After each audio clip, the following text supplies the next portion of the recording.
Imagine, a podcast series by Imagine Theatre. Hello again, I'm Martin Ballard. Merry Christmas and welcome to episode 21 of this podcast series, with all of the Imagine Theatre pantomimes now open and in full swing for Christmas 2021. For more information, go to their website at www.imaginetheatre.co.uk.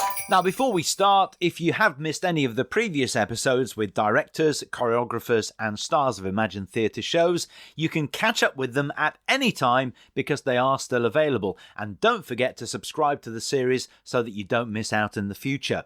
Now, in episode 20, I was joined by the singer who Louis Walsh once said reminded him of a young Bette Midler when she hit our television screens on The X Factor, Barbara Bryceland. This time, for our Christmas edition, it's the turn of Imagine's associate producer and head of celebrity casting. And Merry Christmas, Laura Taylor. How are you? I'm so well. Merry Christmas, Martin. How are you? It is so lovely to speak to you today. Yeah, I'm really, really good and really excited about Christmas 2021. You've had an incredible career to date. I just wonder if we could talk at the very beginning about how you first got interested in the entertainment industry. Was it something that inspired you at school? Were you an aspiring actress or singer yourself? None of it was planned, I can tell you that. It's all happened a little bit by accident. But I realised actually just before this chat that I am marking my 25th anniversary in Pantoland this year. I know what you're thinking. You're thinking, she just doesn't look old enough. But it is true, Martin. I am officially that old. So yes, I've been in the theatre industry for 25 years, but it did all happen by accident. But I've always been interested in light entertainment, I would say, and theatre. And it was very much a passion of mine growing up. I reflect back now and I think I was very, very lucky and privileged that I did have a lot of theatre trips as a child. And I think that first kind of ignited the passion. And I don't know, I always said I don't want a boring office job. That was it. I didn't really know what I wanted to do. I wanted to be an interior designer at some point, so kind of took all design and art GCSEs. And then it all happened by accident. I wanted to go and work in London. I wanted to feel grown up and be a commuter and get some work experience. And I answered an advert in the Evening Standard that all it said was a 6-month contract for an office junior in a busy West End office. Apple Mac experience required. I can literally remember the advert now and how it was worded. That's all it said. So I thought, well, that's great. I've got Apple Mac experience. It's 6 months in London. Let's just go and do it and try and build up a bit of a CV. And I was invited in for an interview. And I went along to the Aldwych, Waldorf Chambers, just above the Waldorf, right next to the Waldorf Hotel. And I got in this funny little lift that only could squeeze 1 or 2 people in it and went up to this office, and it all looked very interesting and intriguing. And I knocked on the door, and as they opened the door, I walked into this office that was just adorned with theatrical posters and pantomime posters all over it. And I was just like, wow, where am I? And that was it was E&B Productions, which at the time was the largest pantomime producers in the country, headed up by Paul Elliott. And I just couldn't believe I was there. So cut a very long story short, I got the job and I loved it. I just couldn't believe how lucky I was to be working in such an interesting environment and meeting just brilliant people. And when the 6 months was nearing, I really didn't want to leave. And I remember really sort of feeling nervous and plucking up the courage to go and have a conversation with Paul. And I'd made him his cup of tea and I walked in and I said, Paul, you know that my contract comes to an end in a few weeks, but, you know, I really do love it here and I just wondered if there's any chance I could stay. And he was just completely shocked and surprised that my contract was coming to an end because he didn't even realise. And he used to call me Chirpy, that was my nickname in the office. And he was like, Chirpy, of course you have to stay. And that was it. And I did stay. And within 18 months, through a bizarre chain of events, staff leaving and everything else, I ended up running the marketing department all by myself. I had no idea what I was doing, really. But I was thrown into the deep end and I very, very quickly learned to swim. And that's how it all started. And then E&B became Kudos a few years down the line. So, you know, at the height there, I was overseeing 33 pantomimes across the country. Well, it's interesting because you said that you've always been interested in light entertainment and theatre. And of course, bringing those two together is really what panto is all about. But I wonder whether you remember going to see a panto as a child. I do. And it's really, I have quite vivid memories. And I'd like to look up to find out what year these were, because I couldn't have been very old at all. And I remember my mum taking me to see, I want to say it's either the Palladium or the Dominion, but I remember seeing Mother Goose starring John Inman and weirdly Derek Griffiths as the Demon of Discontent, and I remember being absolutely petrified of him. And it's funny how things come full circle, because I've just cast Derek Griffiths in a panto this year, so it's great to be working with a childhood hero. And I also remember seeing Jim Davidson as Dick Whittington, and I can still remember how I felt being in that theatre. I was just so excited by the buzz and the atmosphere, and petrified at the same time. But those memories live with you, as they probably do with all of the children that come and see our shows. And I think that's so important to remember, that we've kind of got such a duty to ignite that passion and excitement in all of the future generations of theatre goers as well. Okay, well, I tell you, because it's Christmas, I thought it'd be kind of nice for us to pull some Christmas crackers during the podcast this time around. If nothing else, I might be able to find some new gags for panto this year. Who knows? So this is about our level, Martin. This is a virtual Christmas cracker pull, which I don't think anybody's ever done before. So let's pull away and see what happens. Okay. Yep. So that one is yours. So what have you got for us? What's the gag in this one? Okay, here we go. This is a great one. What is the best Christmas present in the world? I don't know. What is the best Christmas present in the world? A broken drum. You just can't beat it. Hang on, I'll just get my pen. Write that one down. Make a note of that one. So you talked about, starting with E&B. I mean, there have been lots of changes. E&B became Kudos, now Crossroads. Other companies have been and gone or merged with others in the last 25 years or so. How did you progress with Kudos? What did that mean? How did you get from where you were as a junior sort of apprentice in an office to getting to where you are today? Yes, as I say, so I was then running the marketing department when it became Kudos. So E&B was one production company, and then there was Nick Thomas Productions was the other large company, and they ended up kind of merging, Nick Thomas taking over both of them under the Kudos umbrella. So I kind of went with the job and carried on running the marketing department. And I was there, I think I was at Kudos for maybe 4 or 5 years. And, this was sort of early 20s. And although I absolutely loved the job, and I've never hated my job, and I think that's what's, I consider myself so lucky, I kind of got to the point where I thought, I need to just go and do something else, just so I've got something else on my CV and experience something a little different.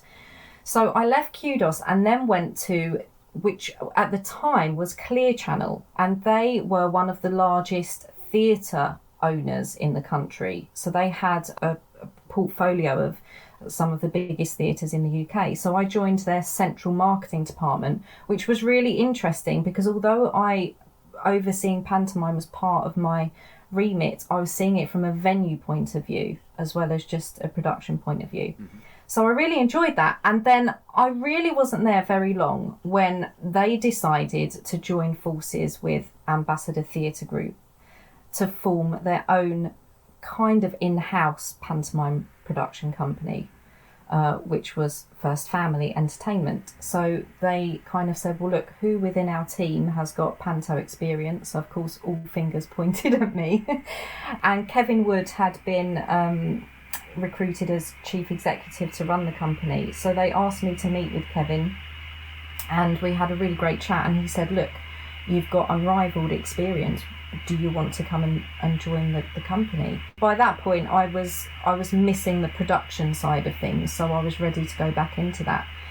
So there we go. So I was the second employee of First Family Entertainment in its very, very early existence. And between us, we helped build the company. And I was there for 15 years and we achieved great things. I really, really enjoyed my time there. What is amazing is your address book. It must be like the who's who of the entertainment industry. And you mentioned earlier on about meeting and working with Derek Griffiths, who'd been a sort of hero of yours when you were a child. You must have worked with so many famous names.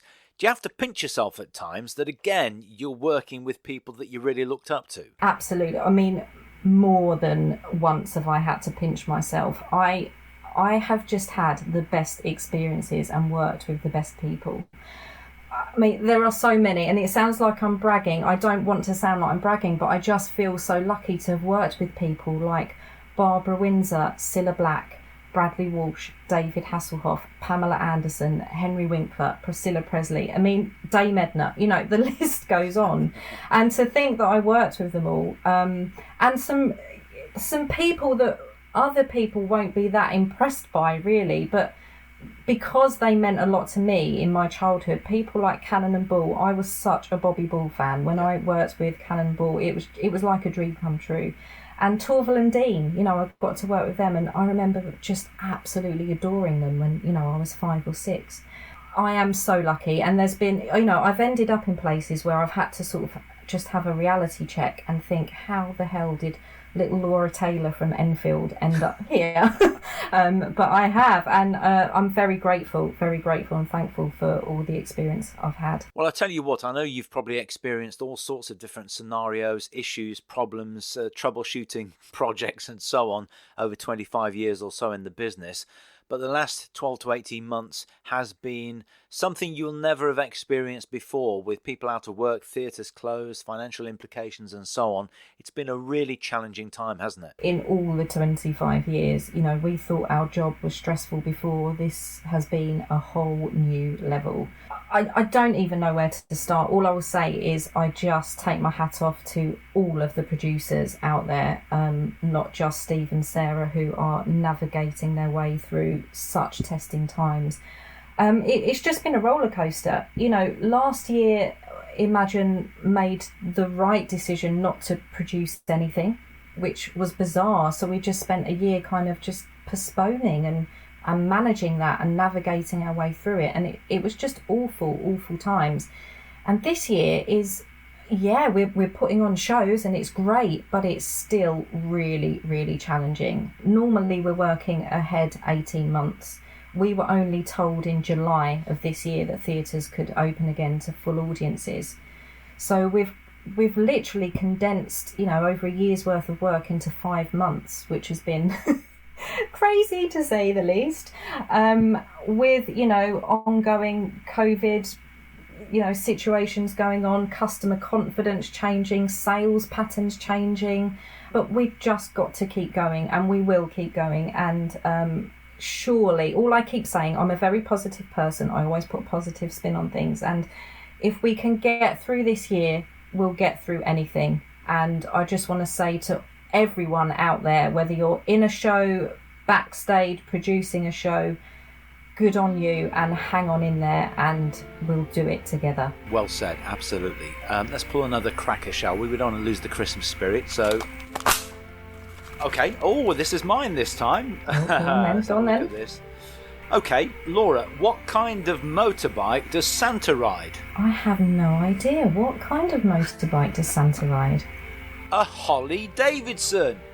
Oh, very That's good. about my standard, that is, isn't it? That is about standard. While we're on the subject of Christmas, what's it like for you at this time of year? I guess most of the people we've spoken to on the podcast series so far will be in a panto in one particular city for the whole festive season, hope to get home for Christmas Day for the family and so on. But for you, it's completely different because, of course, there are something like 16 shows all over the UK you'll be travelling to see and keep in touch with. Are you basically spending the whole of Christmas on the road? It's bonkers. In a word, bonkers. Yes, I spend 6 weeks on the road. I basically say goodbye to my social life and friends and family midway through November, and then kind of re-emerge at the end of January, really. Because, pantomime is only on stage for such a short limited time. It's seasonal what we do, so you only have that chance to go round and see the shows and see the casts and make sure that everything's fine and in hand. And also, not only do we go and see our own shows multiple times, we like to see what else is out there as well. So I literally tour the UK. I've never actually added together the miles that I cover in a Christmas season, but I think it would be quite interesting. Having said that, that's a usual Christmas season. This year has been slightly different, obviously, because we're in different times. So whereas I would normally travel around, going from one venue to another venue to another, but sometimes 2 venues in a day, we're not doing that this year, because if I was to pick up COVID along the way, I don't want to be a super spreader and bring the whole season down. So we're doing a lot more things remotely this year, and we are visiting the shows, but when we do, we're not going backstage, which is a real shame, because we work all year round on these shows and it's hard work, and the payoff is seeing the fruits of your labour and going around and seeing the fantastic shows and seeing all of your fantastic cast, including you, of course, Martin, in Leicester. And this year's going to be strange because we can't do that. We're not going to have any of the payoff, really. Yes, we'll see the shows, but we won't have as much fun socialising with everyone, which is going to be strange for all.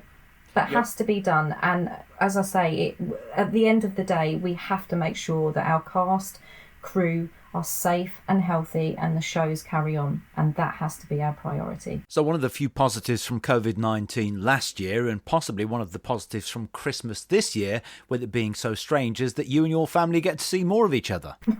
We will. I mean, we saw a lot of each other last Christmas. That was very bizarre. Was that a good thing? It was a good thing. There's always some positives to come out of every situation. And it was nice to be at home with the family last year, but it didn't feel right because, Christmas for me is always hectic. I don't have time to wrap presents and write Christmas cards, and I missed it. So I think this year's going to be a bit of both. I'm going to see, my family a little bit more, but I'm also going to have shows to go and see, and that is very exciting. Now, I said at the very beginning that you are an associate producer and head of celebrity casting now. For those people who don't work in the industry, or those who do and don't really know what that means, just give us an idea of your role now within Imagine Theatre. It's a very long title, isn't it? It doesn't roll off the tongue very easily. So an associate producer, it's one under the main producer. So I'm basically the first port of call for all aspects of the show. I oversee all departments and kind of pull everything together from the creative side. So I have an input into the scripts and music choices and costume designs and casting, obviously, as well as the business side of things. I oversee the marketing, the sales figures, budgets. I mean, absolutely everything that is involved in putting a show together, I oversee. And I absolutely love it. I just love working for Imagine. They are such a good company to work for, as you know. And we're doing great things. We're doing really great things, regardless of the pandemic. We're creating great shows. We've got brilliant plans up our sleeve for next year, and it's really exciting to be doing it, and I do love it. I'm very lucky. When the alarm goes off in the morning, I never dread coming to work. And with the head of celebrity casting role as well, I'm sure you're still coming across your heroes, the famous names that you've looked up to, and casting them in shows. And you mentioned Derek Griffiths. I remember seeing him in the original West End staging of Disney's Beauty and the Beast at the Dominion, and he was absolutely incredible as Lumiere, and you continue to pull off coups in the casting that you do. But I just wonder whether having such an amazing address book, because you're such a friend of the stars, if that actually helps rather than just cold calling famous names and saying, do you want to work for us? I think it helps having been around and having contacts, but we approach every year like a blank canvas, and that's what keeps it exciting. So, every year we say, right, what is the show going to be here? What kind of feel do we want that show to have? We don't work to a one-size-fits-all model, I imagine. Every single theatre has a completely different style and feel to it, and right through to the casting. So, we try and shake it up every year. Panto is just running through my veins all year. I'll be watching something on TV thinking, oh, they're great, let's try and cast them next year. Or I'll hear a song on the radio going, that's a great panto song, you need to get that in the show this year. So I'm always thinking, always thinking, if not for the current year, for future years. And that's why it never gets boring. Okay, well, let's pull another cracker. See if you can come up with a better joke than me this time. Here you go. All right, what have you got? Okay, this is one of my favourites. What did one snowman say to the other snowman? I don't know. What did one snowman say to the other snowman? Can you smell carrot? You see, it's a good one. Oh, you'll get so much better than mine. So over the years, you've worked on literally hundreds of pantos all over the country, all across the UK. So the last three questions, which I've been asking all of the guests on the podcast so far, are quite pertinent for you. And the first one is fairly simple. What is your favourite panto title, Laura? God, that's a tricky one. I mean, I love them all for different reasons.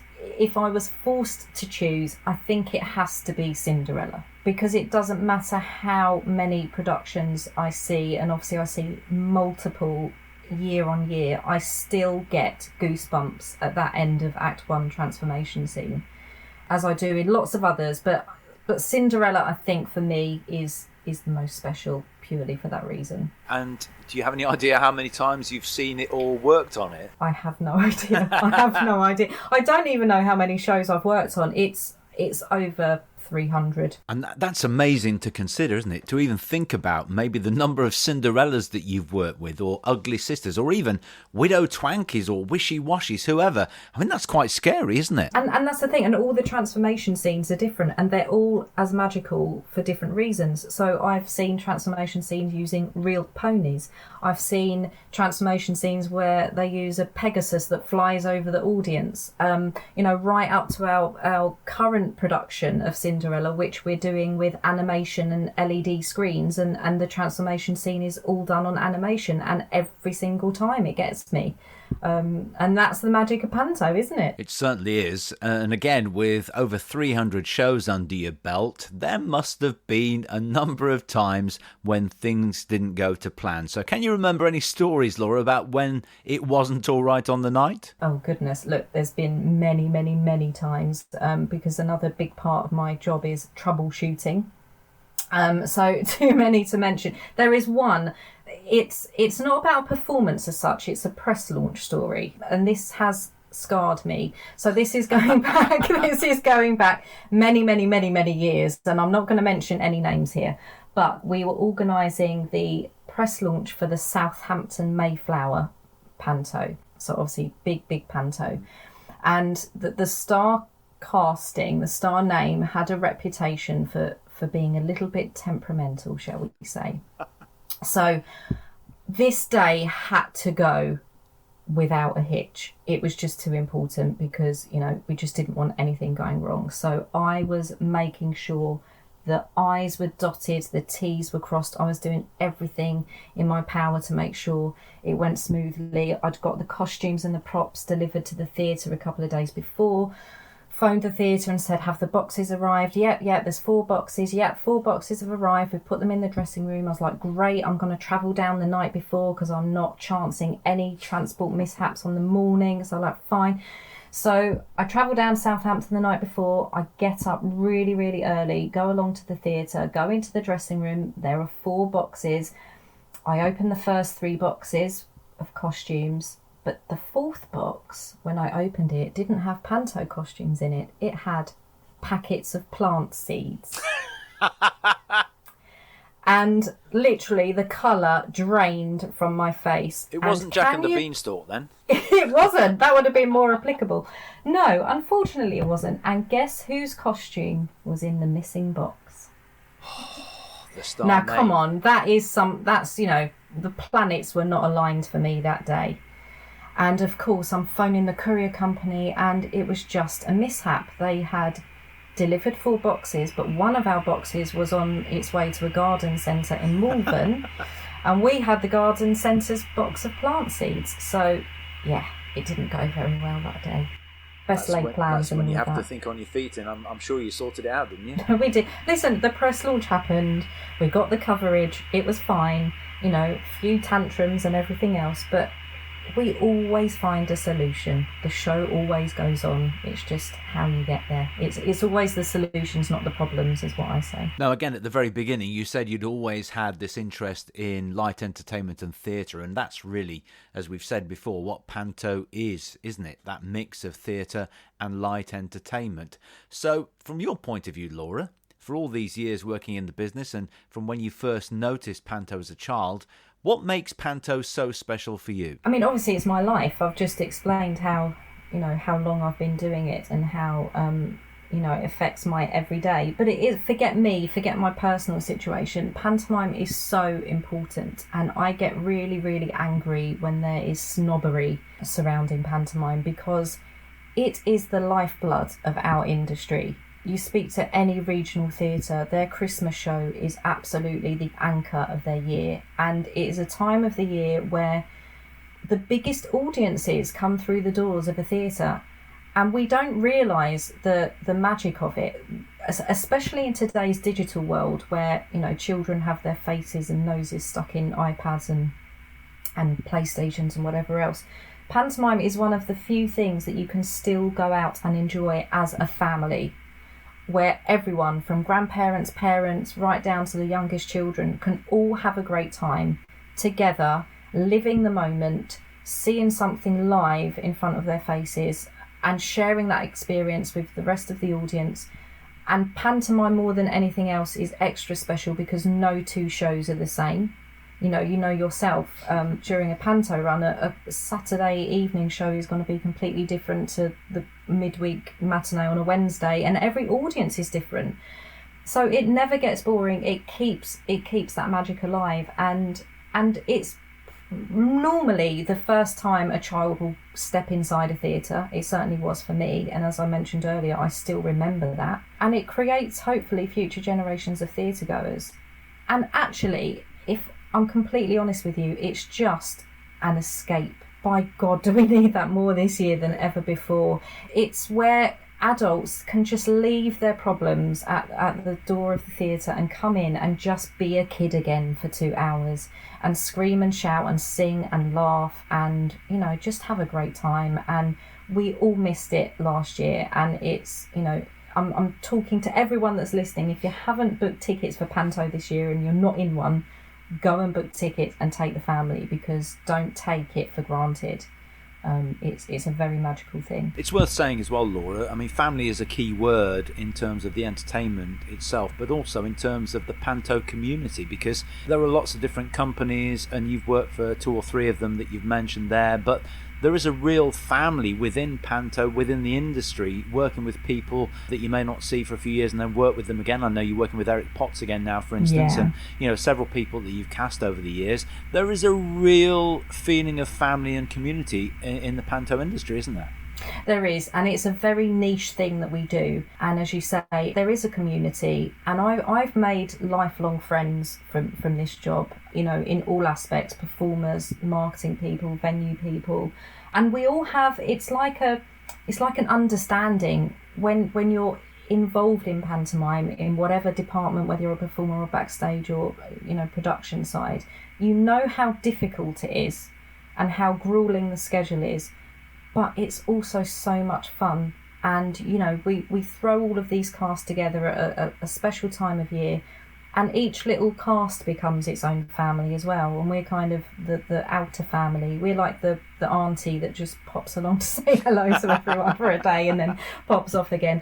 But yeah, it is a community. And actually that community has grown even stronger because of the pandemic. So again, if there's one positive thing to come out of it, it's that all panto producers have pulled together, because they're the only ones that understand what it's like out there. Well, that's thanks to you and producers all over the country, because you're responsible for bringing all of those families together. Laura, it's been such a pleasure. Great to catch up with you again. Thank you so much for talking to us, and a Merry Christmas and a Happy New Year to you. Merry Christmas. Have a ball, and let's hope 2022 is better for all of us. Thanks, Laura. I'll second that. And that's about it, I'm afraid, from this episode, this series, and for this year Don't forget, though, to subscribe to the series. You can catch up with any episodes you've missed and make sure you don't miss any future episodes. But before we finish, on behalf of Imagine Theatre and from me personally, a Merry Christmas wherever you are, and remember, you are never far away from an Imagine Theatre panto. And finally, a Merry Christmas as well to the Imagine team and to the companies in Coventry, Kilmarnock, Leamington Spa, Wolverhampton, Reading, Rotherham, Kilcoddy, Croydon, Falkirk, Greenock, Porthcawl, Hoxton Hall, Inverness, Halifax, Llandudno, and my own company at the De Montfort Hall in Leicester. Enjoy the rest of the run, guys. A Merry Christmas and a Happy New Year to you all. And I'll see you next year. Bye for now. Thank you for listening to the latest edition of Just Imagine, the podcast series from Imagine Theatre. And you can find out more by going to www.imaginetheatre.co.uk.